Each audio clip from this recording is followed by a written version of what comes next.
The weather is 30 degrees Celsius at the Port Harcourt Refinery in Eleme, River State on this day. The heat is the least of concerns on the minds of the workers here. All hands and boots are on deck to achieve a common goal, getting the refinery back in operation. The facility, which comprises processing units, utility plants and tank farms, is undergoing a comprehensive rehabilitation involving a complete overhaul and change-out of major equipment. Looking at the metal work from the outside, it may not look like much has been accomplished. This is because the rehabilitation of the 53-year-old refinery goes beyond its static metallic frame, which is the first thing you see. The facility's instrumentation and control units, the brain of the refinery, is undergoing a complete overhaul. The rotating equipment, comprising pumps and compressors, have been upgraded and are all in place. Electrical systems, which include substations, transformers, cables, switch gears and panels, are all brand new, while static equipment like tanks, heater columns and drums are being refurbished. We have refineries in the world that are over 100 years. The basic static equipment, which is just the metallic part you see, stays fundamentally the same. Upgrades happen over the years. Yes, the old Port Harcourt refinery was built in 1965, but as time went on, the instrumentations were upgraded, equipment were upgraded over years. So when we started this project, it was awarded in 2021, April to be precise. That plant then had undergone levels of upgrades. So instrumentation-wise, it has latest technologies too. For instance, the distributed control system, it is the latest we have in the market. So the refinery is coming back in very good quality to perform and compete optimally. Yes, the fact that it was built in 65 is, yes, it's true. But most of what is left of 65 is just the major static equipment and the metal frames. So for me, the refinery will come back in force and it will be very competitive. About 3,000 workers play their part each day to get the work done.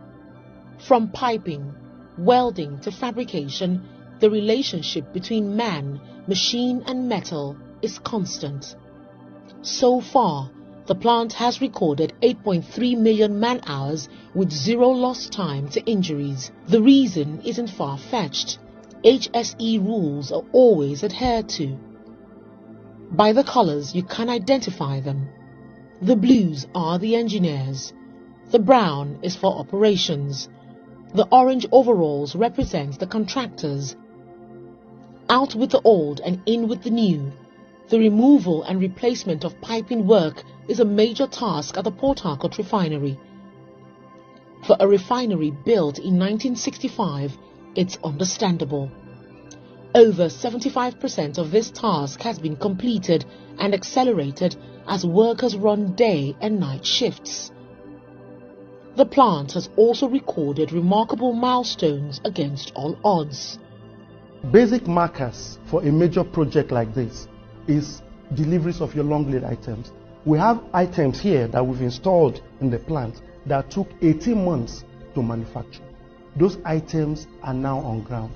We have the boilers, we have pumps made by OEMs, Gabonetta, Arturia in Italy. They've come on site and we've installed them. So our long lead items are on site. Instrumentation are on site. We've completed most of the procurement we need to do. The procurement, we have gone over 98%. Most of them are now delivered and they are on site. Piping work we're doing, we have progressed extensively. For electrical, we have had most of our cable laying done. Many of our substations now have been energized. So when I say December is feasible, yes, because we have really progressed extensively. So that makes me very comfortable. For the construction, that is the part I'm finishing now. And that's the part for the old refinery. I'll have it ready by December 2023. As promising as it sounds, the question on the minds of many is the cause of delay in delivery. The managing director of the Port Harcourt Refinery reels out the facts behind the recess.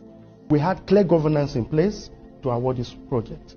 However, when we came to the tendering process, remember 2020, COVID came upon us, and we worked throughout the COVID. We were interfacing with the OEMs, with the contractors, potential contractors then, bidders, throughout the COVID.